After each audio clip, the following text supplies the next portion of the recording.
Hello नमस्कार साथियों, कैसे हो आप सभी। आई होप आप सभी अच्छे होंगे, स्वस्थ होंगे। आज मैं आपको पढ़ाने वाला हूं अंतरिम बजट 2024 और 25 का। इस वीडियो में हम करने वाले हैं क्या अंतरिम बजट, ठीक है। इससे बनने वाले मुख्य पॉइंट, मुख्य पहलू, मुख्य बिंदु जो भी हैं हम उनको पढ़ने वाले हैं। बड़े ही बेहतरीन तरीके से पढ़ने वाले हैं। हम इस वीडियो में पूरा बजट को नहीं पढ़ेंगे, हम उसमें से कुछ पॉइंट है जो इम्पोर्टेंट है आपके एग्ज़ाम के लिए, हम वो पॉइंट इस वीडियो के माध्यम से जानने वाले हैं।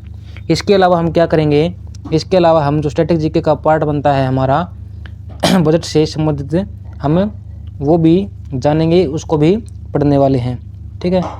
तो चलते हैं हमारे आज के इस टॉपिक की ओर।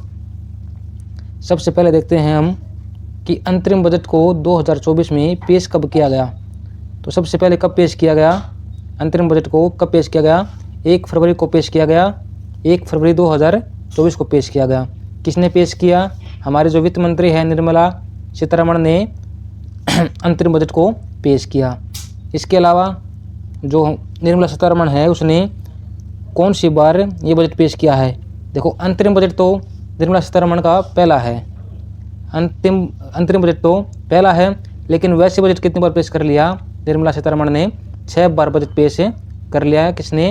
निर्मला सीतारमण ने, ठीक। अब उसके बाद क्या आता है कि अंतरिम बजट क्या होता है। अंतरिम बजट क्या होता है? तो क्या होता है, ये क्या होता है दोस्तों कि जो आम चुनाव से पहले जो बजट पेश किया जाता है, ठीक है, आम चुनाव से पहले जो बजट पेश किया जाता है उसे हम अंतरिम बजट कहते हैं। इस बजट में कोई भी नई घोषणा नहीं होती, कोई नई योजना नहीं बनती, कोई नए कानून नहीं बनते, ठीक है, कोई नई वादे नहीं करते। क्या होता है इसमें, जो पिछले वर्षों में जो अचीवमेंट प्राप्त की है, जो उपलब्धियाँ प्राप्त की है, उन्हीं को व्यक्त किया जाता है, उन्हीं का बखान किया जाता है, ठीक है। तो इस बजट में कुछ भी नया कोई घोषणा नहीं हुई है।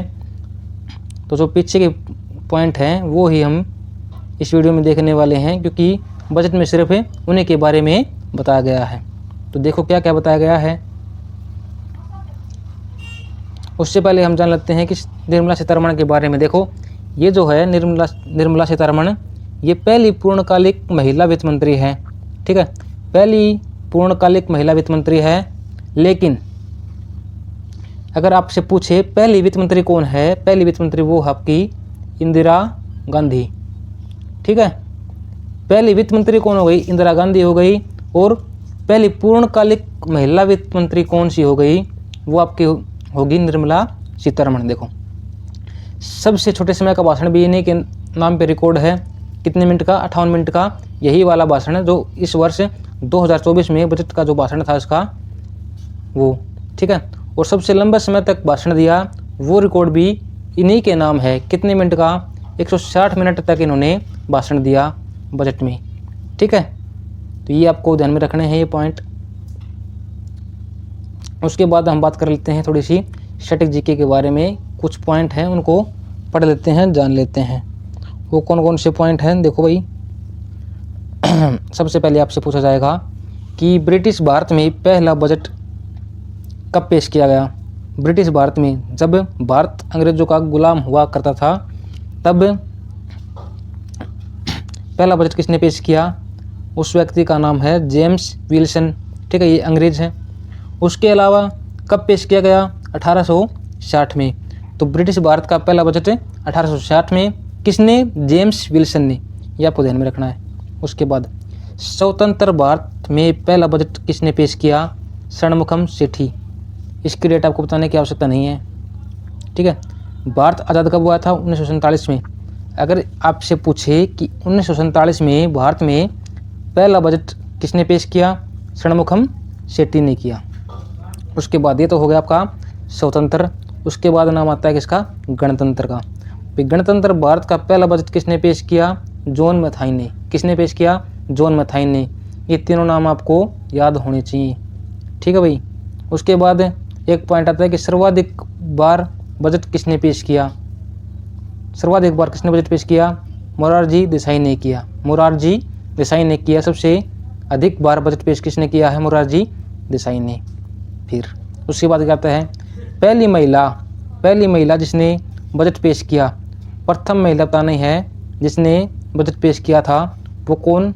इंदिरा गांधी। मैंने आपको बताया था कि पहली महिला वित्त मंत्री कौन थी? इंदिरा गांधी। और पहली पूर्णकालिक वित्त मंत्री कौन होगी? निर्मला सीतारमण। इसके बाद ये तो मैंने आपको बता दिया। इससे एक पॉइंट और भी बनता है कि पहली पूर्णकालिक महिला, ठीक है, ये तो मैंने आपको बता दिया। इससे अलग क्या बनता है कि सबसे अधिक बार बजट पेश करने वाली महिला, सबसे अधिक बार बजट पेश करने वाली महिला का नाम बताओ, तो वो भी आपकी कौन सी होगी? निर्मला सीतारमण ही होगी। समझे? अब चलें आगे। इससे आगे का पॉइंट देखो भाई क्या है। अब हम देखते हैं कि 2024-25 है उसमें क्या क्या पॉइंट है, मुख्य बिंदु है।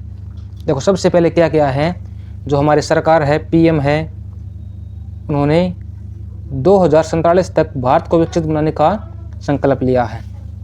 ठीक है, कब तक? 2047 तक। समझे? इसमें एक मंत्र दिया है, मंत्र लगा लो, एक वाक्य, ठीक है, एक नारा, कुछ भी लगा लो, वो दिया है। वो क्या है कि सबका साथ, सबका विकास और सबका विश्वास। ठीक है, ये भी आपको ध्यान में रखना है। और एक बात क्या ध्यान में रखनी है कि 2047 तक भारत को विकसित बनाने का संकल्प लिया है। ठीक है, और क्या क्या है? सामाजिक न्याय में क्या देखते हैं कि 4 प्रमुख वर्ग कौन कौन से? जो गरीब हो गए वो, महिलाएं, युवा और अन्नदाता। अन्नदाता यानी किसान। ठीक है, किसान को ऊपर उठाने पर फोकस है किसका? पीएम का। ये इसमें बताया गया है कि 4 प्रमुख वर्गों, गरीब, महिलाएं, युवा एवं अन्नदाता को ऊपर उठाने पर फोकस है प्रधानमंत्री का। इससे आगे एक पॉइंट है गरीब कल्याण, देश का कल्याण। देखो जो बजट है ना हमारा 2024-25 का, उसमें सबसे मुख्य बिंदु कौन सा था? यही था, गरीब कल्याण, देश का कल्याण। इसी पर ज़्यादा से ज़्यादा फोकस किया गया है। समझे? देखो सबसे पहले क्या है, इसमें क्या पॉइंट है कि 10 वर्षों में 25 करोड़ लोगों को बहुआयामी गरीबी यानी कि मल्टी डायमेंशनल पॉवर्टी से छुटकारा दिलाया। ठीक है, ये बात आपको ध्यान में रखनी है, बहुत ही इम्पोर्टेंट है ये बात कि 10 वर्षों में कितने लोगों को? 25 करोड़ लोगों को बहुआयामी गरीबी से छुटकारा दिलाया। इसके अलावा पीएम जनधन खातों के माध्यम से 34 लाख करोड़ रुपए का प्रत्यक्ष लाभ अंतरण यानी कि डीबीटी, इसको हम क्या बोलते हैं? डीबीटी बोलते हैं।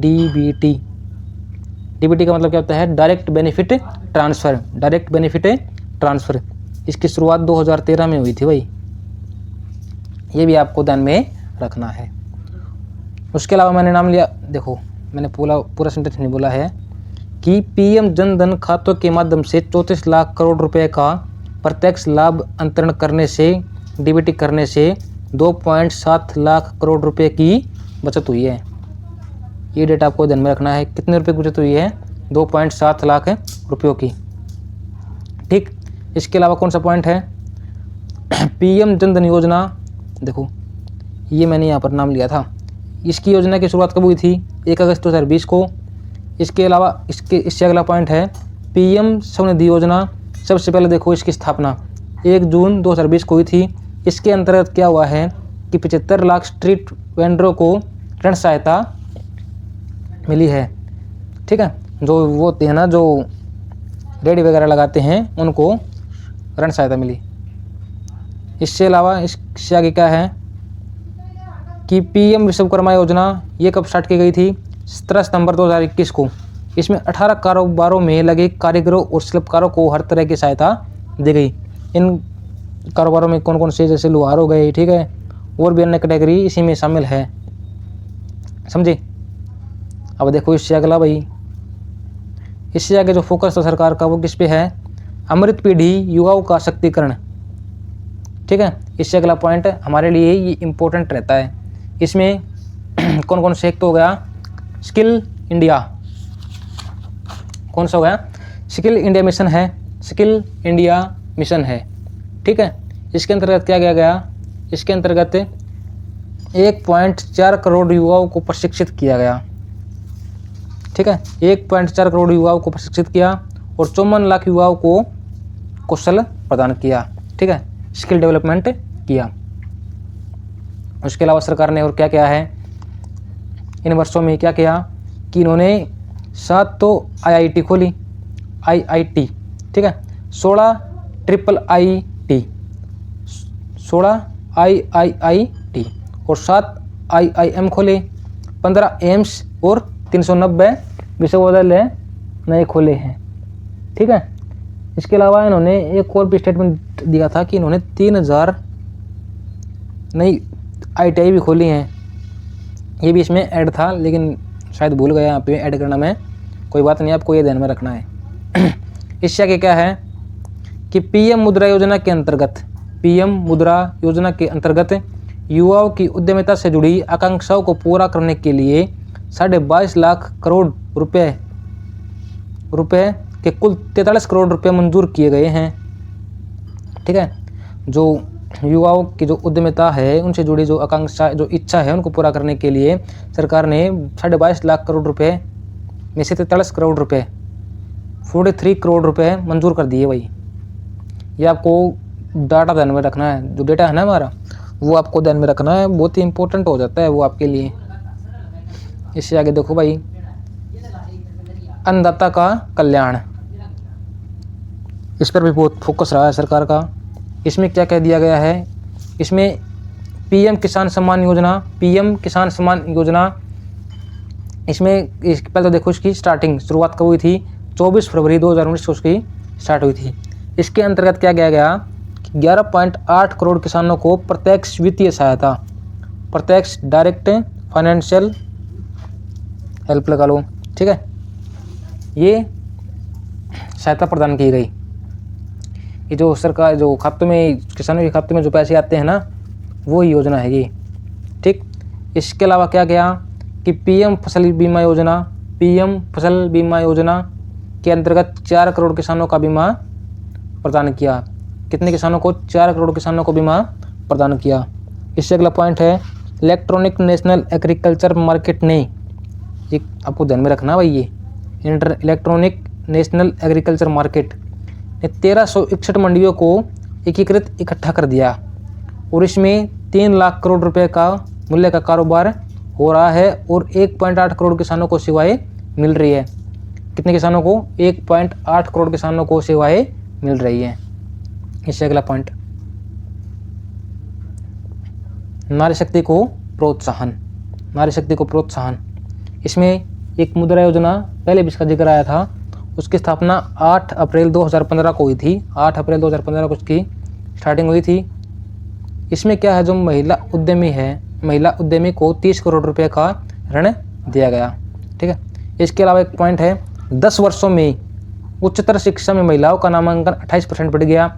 ये तो बहुत बहुत बहुत इंपॉर्टेंट हो जाता है, ये डाटा आपको ध्यान में रखना है। इसके अलावा स्टेम पाठ्यक्रम में 43% नामांकन बालिकाओं और महिलाओं का है, जो कि दुनिया में सबसे अधिक है। ये दोनों पॉइंट बहुत ही इंपॉर्टेंट हो जाते हैं, ये आपको ध्यान में रखने हैं, ठीक है। इससे आगे है जो अनुमान लगाया गया है 2024-25 का बजट दिया गया। देखो हमने 4 कैटेगरी पढ़ी हैं, कौन कौन सी पढ़ी? एक तो गरीब कल्याण, देश का कल्याण, और युवाओं का सशक्तिकरण, फिर अन्नदाता का कल्याण, और फिर नारी शक्ति को प्रोत्साहन। ये जो चारों पॉइंट हैं, चारों जो कैटेगरी हैं, वो हमारे लिए बहुत इंपॉर्टेंट हैं, बहुत ही ज़रूरी हैं। इसलिए मैंने सिर्फ ये 4 कैटेगरी उठाई हैं, इन्हीं को पढ़ाया है। थोड़ा सा हम देख लेते हैं बजट के बारे में भाई, कि कितना बजट अनुमान लगाया है 2024-25 का। देखो सबसे पहले क्या है, वर्ष 2024-25 में उधार से इतर कुल प्राप्तियां और कुल व्यय क्रमशः 30.80 लाख करोड़ और 47.66 लाख करोड़ रहने का अनुमान है। मतलब इनके बीच में रहने वाला है। ये कर प्राप्तियों के 26.2 लाख करोड़ रहने का अनुमान है। ये अलग अलग दिए हैं, देखो मैं बताऊँ कैसे। जो उधार से इतर कुल प्राप्तियां हैं वो 30.80 लाख करोड़ रुपए रहेंगे और कुल व्यय लगभग लगा लो 47.66 करोड़ रुपए रहने का अनुमान है और कर प्राप्तियों का 26.2 लाख करोड़ रुपए रहने का अनुमान दिया गया है। इसके अलावा राज्यों के पूंजीगत व्यय के लिए 50 वर्षीय ब्याज मुक्त ऋण योजना कुल 1.3 लाख करोड़ के परिव्यय के साथ इस वर्ष भी जारी रखी जाएगी। जो आपकी योजना है 50 वर्षीय ब्याज मुक्त ऋण योजना, इसको इस वर्ष भी जारी रखी जाएगी।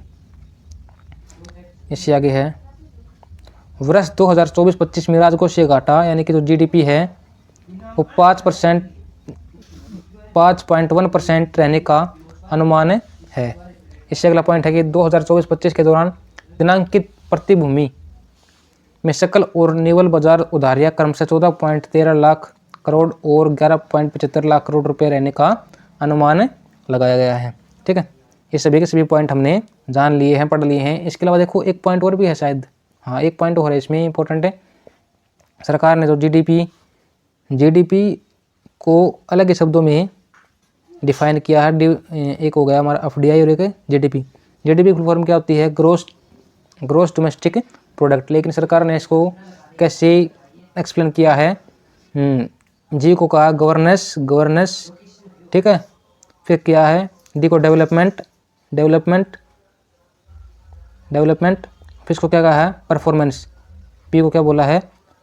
परफॉर्मेंस। और एफडीआई को फर्स्ट डेवलपमेंट इंडिया, इनको इस तरह से परिभाषित किया है। ठीक है, तो बस आज के लिए इतना ही। जो मुख्य पॉइंट थे वो मैंने आपको बता दिया है। ठीक है, आज की वीडियो में सिर्फ हम इतना ही करने वाले हैं। मिलते हैं नेक्स्ट वीडियो में। धन्यवाद।